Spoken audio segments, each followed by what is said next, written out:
The eel dance, to me, I enjoy doing it because it just makes me feel good inside. Nobody makes me do it. Nobody pays me for doing it. It's just something I like to do for sacred purposes. When it comes to music, Indian students are no different from any other young people. I mean, music's music to them, It's just something they like, something they dance to. I mean, not just one type of music.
Like the people that are here in this class with me, I more or less work with them in class. And you can just see by being together, you get ideas from each other, As for Boots, he's a youth, but working with us, Robert is from San Domingo and I'm from Zuni. And Miranda's from Alaska and Benita's another youth. We just pick things from each other, We get ideas, by talking, Even though we, work, we talk, Weaving home too. Tablecloth. Does your mother do weaving? She works. She works at the Indian hospital back home. She's a cook. What does your mother do? My mother just fishes and hunts all the time. What? Little bears? No. Oh. I don't do that. I don't say that things to you, do I? No. Okay. No, what does she really do? She fishes and hunts. She fishes in the summertime for salmon, and she hunts for moose in the wintertime. Really? Mm-hmm. What does your dad do? He works as a crane operator in Alaska. He worked in Amchitka this summer. You know what this is like from my tribe? What? What does it look like? A kachina. Well, it's, oh well, that's how I was thinking. It's like those, the kachina dancers. Have you ever seen them? I guess not, you're from Alaska. Thanks, kid. But, Have you the seen kachina any dancers. Eskimo dancers? Yeah, but... Where? Wait, I'm telling you. But they're like they're the kachina dancers that represent the lady dancers. And they got this line, they usually have that line like there. And then they square off.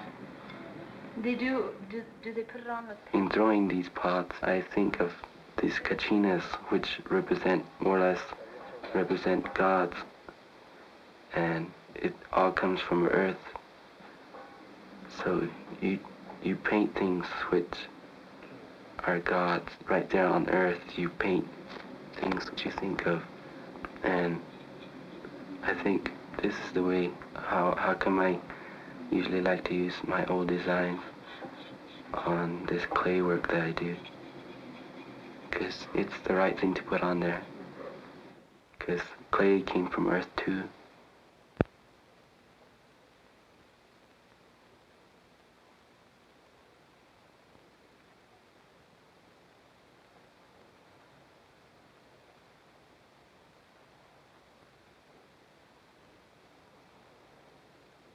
That first time, me and my brother, started planting corn. My father just left us out there.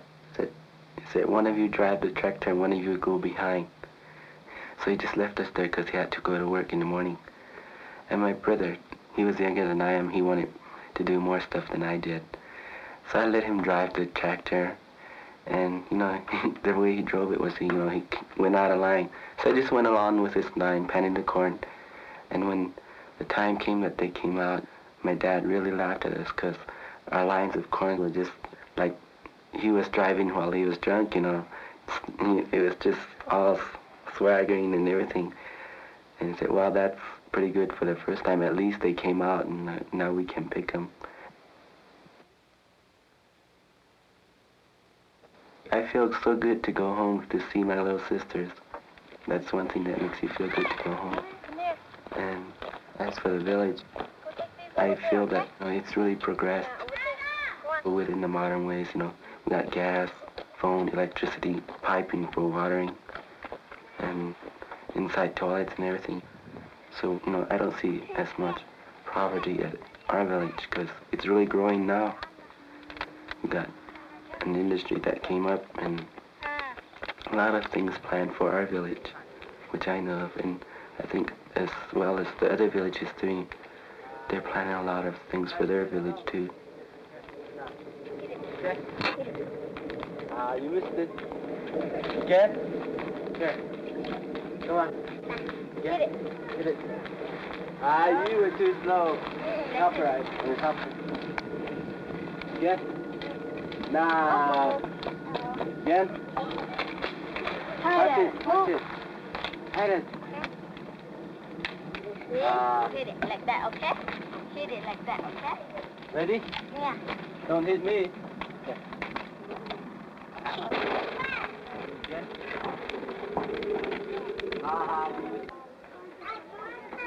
Well, as for the reservation, the Zuni people, they don't have to live there, It's just all up to them.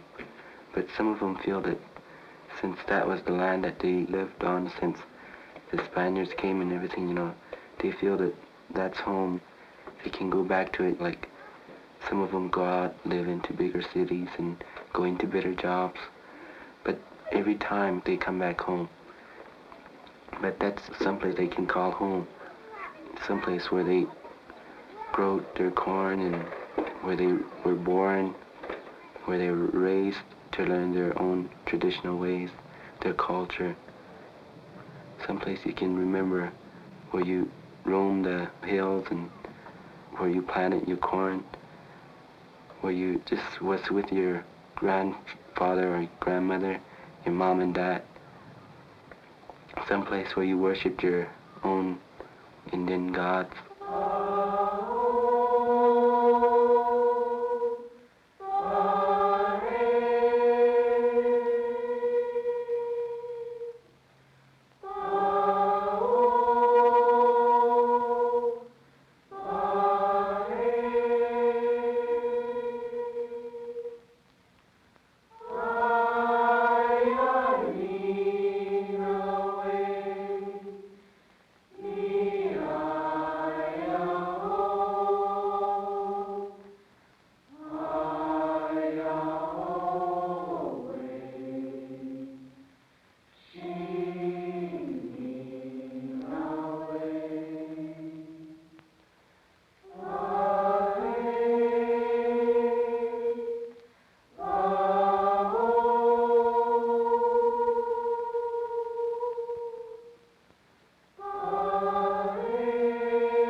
Like some of my paintings, I guess, you could say, I guess, would take a kind of a political view. But when some people look at it, they will think, well, what's this guy thinking about? Where's he at? Why does he paint this way? As an artist, as an individual, and as an Indian.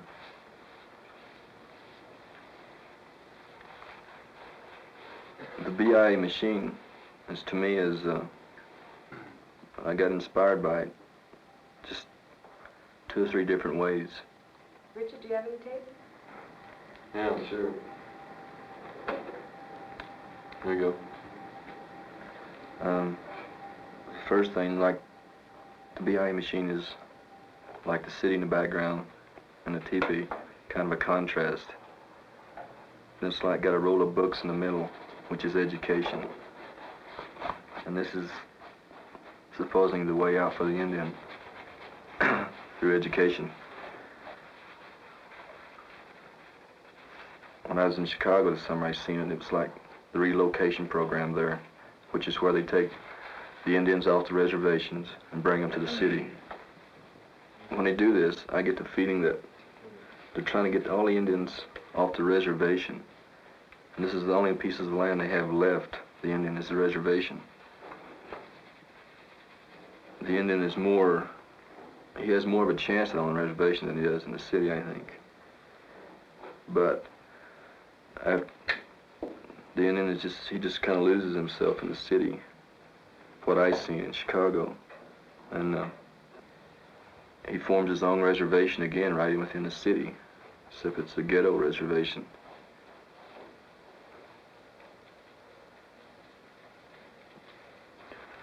Like my grandmother, who has land, and she's had it for a long time, and she's not living on it now. It's way out in the country, and she lives far from it, but she still won't sell it, even though she lives in a bad situation. She won't sell her land. There's just something about the land that she doesn't believe in selling land that you can pay dollars and cents for land. And I don't know, it's really an ugly picture, but I'm not directing all this toward the BIA, you know. I think the Indian's going to need the BIA, the Bureau itself. I'm not for just tearing the BIA down. I mean, I think you just can't say, okay, here we are, we're ready. The Indian just can't say that here he is, he's ready to get it on in the American stream of life, whatever they call it, whatever they're trying to drag us into. So I myself would like to get involved in Indian politics.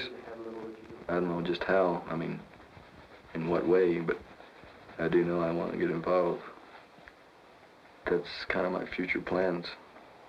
Because I just see a lot of things going on around me, you know, that have just been accepted over and over and over. They have to change. This meeting will now come to order.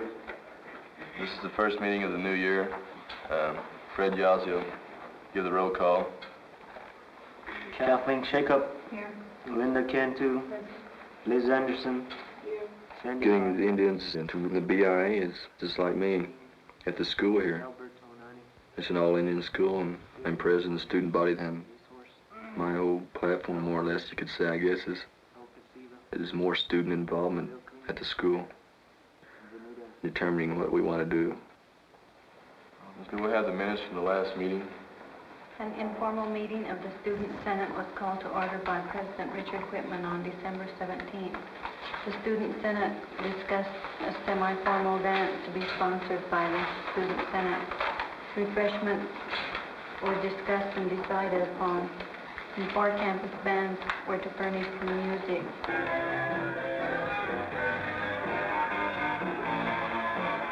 As student body president, like, you know, I don't know, I want, you know, all the people, all the Indian students here, I want them to get on the Indian road. And there's a lot of them that have their own views of the Indian road. There's like a lot of disagreements. You have to respect what they have to say, you know. Especially, you know, like in Indian power. You meet some Indians that are really reserved people. You have to recognize what they have to say. And, you know, you just can't say, well, this is the way it is. I mean, this is the way we got to do it. It's real easy to try to push your trip off on them, you know, which really isn't part of being a leader, you know. Like you said, there's a gap between the young generation and the older generation. Seems like, to me, what I've heard, what I've read, and well, generally what I've observed is that the older people, they want to cling to the memories of the past, and they want something done about it, but they really don't know how to do it because they feel that they're really Indian. They have this Indianness inside them, and they think that the white won't listen to them. But yet, the young people, they want them to listen to them, and they'll do it through this Red Power movement. I think they can, and this National Indian Youth Council is trying to get more young people involved in this movement to try to speak up and not be afraid of the whites. That the thing between the young Indians and the old ones it is there, right? I mean, yeah. on a lot of different things. Like they say, my grandparents tell me this. They say, you're getting too white, and I says, no, I'm not. I'm still Indian. And yet they say, why do the whites treat us like this? Why do they say this, but yet they do another? And then I tell them, and somehow, I guess to them it sounds like I'm speaking for the whites, but then yet I'm not. It's just this great controversy of old things and new things and the way things work. And it's really a bum trip for old people, I guess. Well, both of my parents are part Indian, and it's been it's been hard for them. And for me to see them going through their hang-up, it isn't hard for me as it is for them. I mean, still there's a few people that I have problems with, you know, but then I realize what, you know, they've gone through, why they dislike me, you know. Maybe if they got to know me, it'd be a lot different. And off the reservation, like, we live in a city, it's a lot different because the people don't think we're Indians, but then they don't know what we are. Like, sometimes some people will say, well, are you French? Well, what are you, you know? It's kind of fun to watch them hassle their own minds trying to figure us out. Because a lot of people, I don't know, they think they're more Indian than someone else, you know. I mean, I don't know, they really lay their, especially like a traditional trip on, you know, about, you know, if you don't dance or sing, you know, with them, you know, then they're more Indian than you are. Well, it isn't so much like I have to dance and sing. It's like they don't really care if I do or not, you know. Like, well, that's kind of their thing, and they'd rather have it just for if they're really on an Indian ego trip, and they don't want any light people coming in. Like the blacks and the whites, we have a color thing too, then, amongst ourselves. But, like, as for myself, I really don't feel this way. Well, like, I have a similar problem, I guess. Like, Indians are minorities, and I'm like a Yuchi, and nobody's ever heard of Yuchi, and I'm like a minority Indian, you know? You know, because I guess I'm about the second Yuchi that's ever been in this school, you know, and we're just a real small tribe, you know, and it's just hard to tell people that I'm a Yuchi Indian, you know, they can't, yeah, they can't pick up on it, Yuchi, you know. So this is where are they from, you know, and all this. And I always have to explain to them, go through this, like a whole thing with them, you know.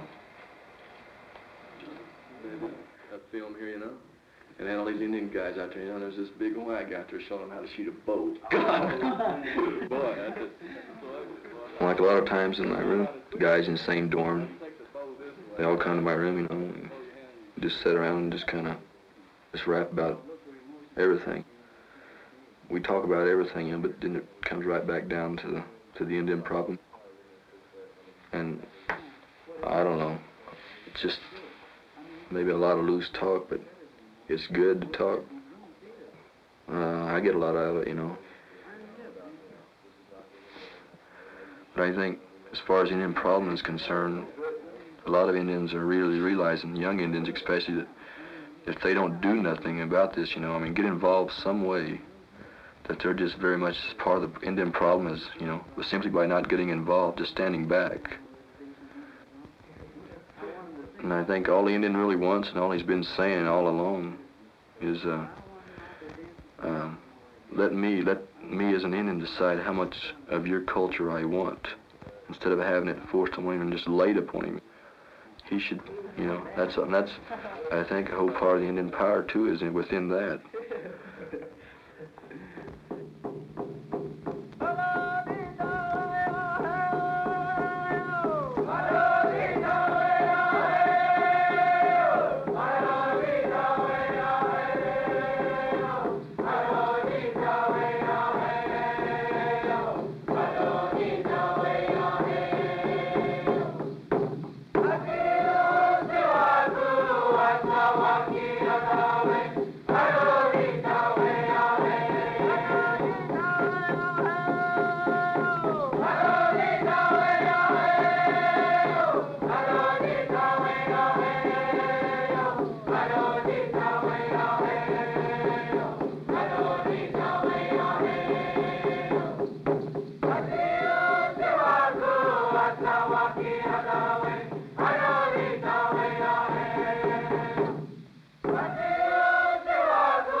When there's a rock dance, you know, the students, you know, they have an enjoyment of getting together, dancing. It's just something that comes usual anywhere, you know, where there's Indian students involved or just Indian people involved. And so they go out and have another dance, you know. It just goes from rock dance to round dance because they have a feeling of wanting to be with each other and to dance, the enjoyment of it.